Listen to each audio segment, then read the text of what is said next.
Coming up, we're going to get you ready for the Lucas opener at Golden Isles tonight, including win picks. We'll also talk sprint car safety and more. Let's go.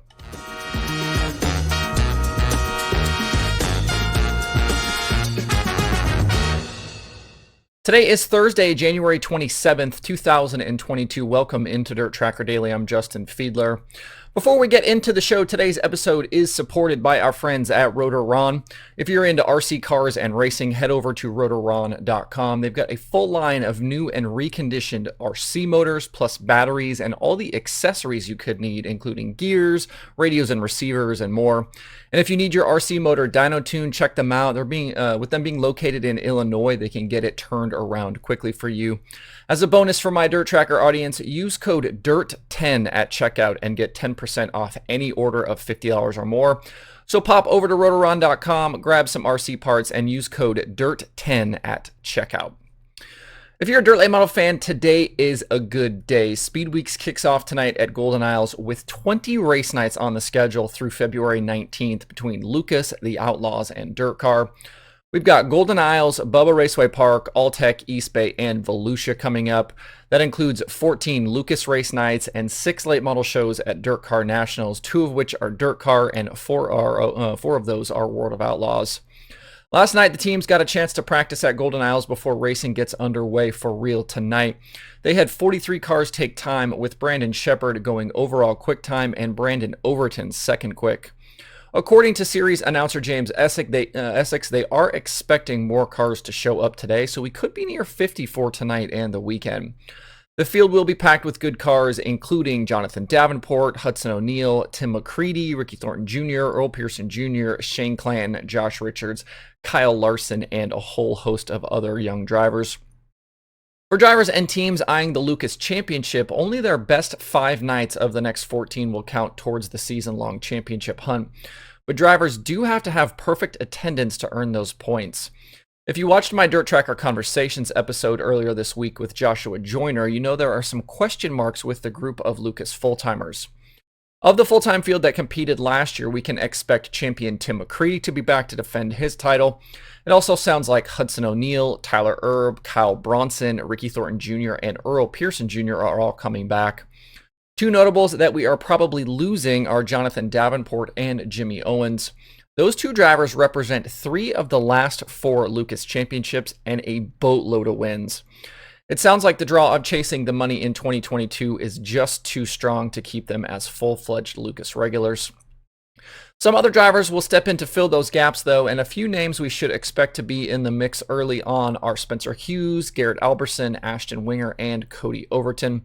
Those guys would all be chasing the Lucas Rookie of the Year as well. And from there, depending on how Speed Weeks plays out, we could either lose or add some guys. This is kind of always that point in the season where guys maybe say early on that they're going to race and then don't, or maybe they don't say early on that they're going to race and then they have a good Speed Weeks and decide to sign on anyway.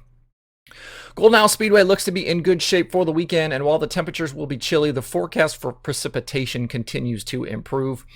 Kyle Bronson is now the owner of the facility, so he'll be playing host this weekend while also racing in multiple divisions. Looking at tonight specifically, this will be the first Lucas event at the track since 2020. This event was canceled in 2021 because of COVID.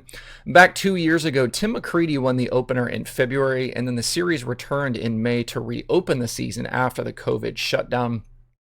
Those 3 nights were won by Jimmy Owens, Kyle Bronson, and Josh Richards.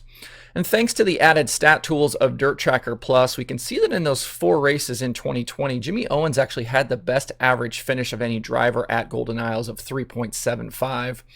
Of drivers that made multiple starts, McCready, Bronson, Davenport all trail Owens in that average finish stat. The DirtTracker.com analytics prediction formula likes McCready tonight, but I'm going to pick Brandon Overton myself. So far, both me and the formula are 0 for 1 after the Outlaws at Volusia. We'll see how we fare with tonight's picks. As for the championship, I think McCready is still the guy to beat here. We know Urban O'Neal can win races, but can they find that consistency to stay in the hunt? T-Mac won the title in 2021, and his average finish was more than 2 spots better than O'Neal, who finished second to him. Those guys will have to close that gap up big time if they're going to compete this season.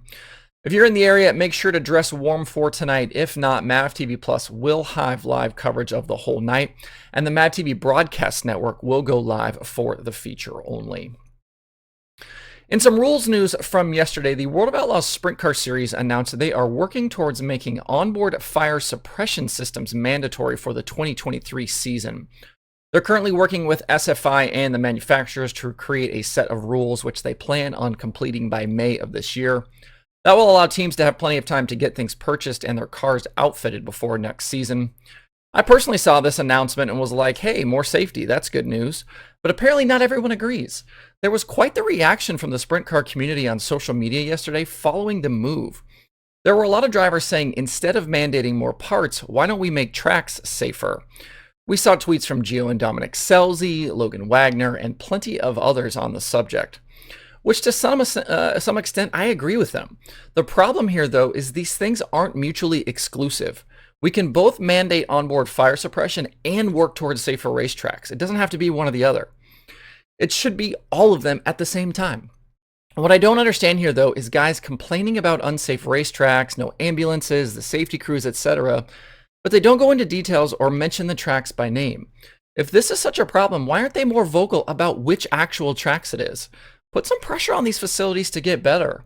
Also, nobody is forcing these drivers to run these racetracks. If they don't like what they see when they show up, don't race and be vocal about why you're not racing. Sitting out from an event you find unsafe will be a serious message to the powers that be that something needs to be done. But if you continue to show up and race at these places, regardless of whether you think they're safe or not, they're going to continue to not make changes. This area of safety is something that needs to be constantly evolving, and drivers need to step up and make moves on their own. I also saw some tweets from guys that this move is financially motivated, with the insinuation being that there are going to be kickbacks or some sort of payoff for the series from the companies that make these systems. I think that's a wildly cynical view of the situation, and one that I hope isn't widely accepted. Not everything in this world is a cash grab. I don't know about you, but if I can add something to my car that will help me not be on fire in a crash, that sounds pretty good to me.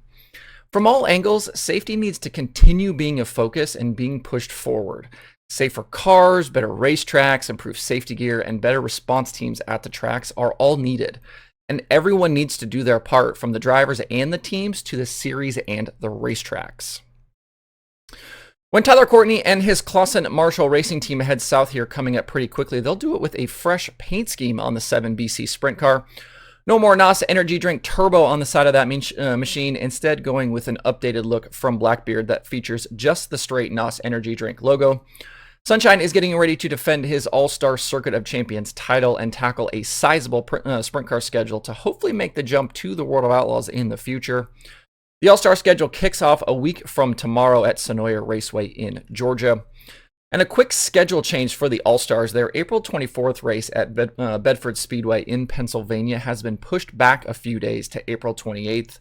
So it was on Sunday. Now it's the following Thursday night.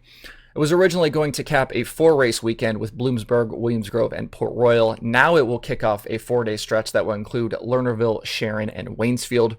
For info on the All-Star Circuit of Champions, check out allstarsprint.com. And for the modified folks at East Bay for the Winter Nationals last night, 2021 track champion Brian Bernhardt topped the UMP modified feature over Chris Wilson and Lucas Lee. It was Bernhardt's first Winter Nationals win in 3 years.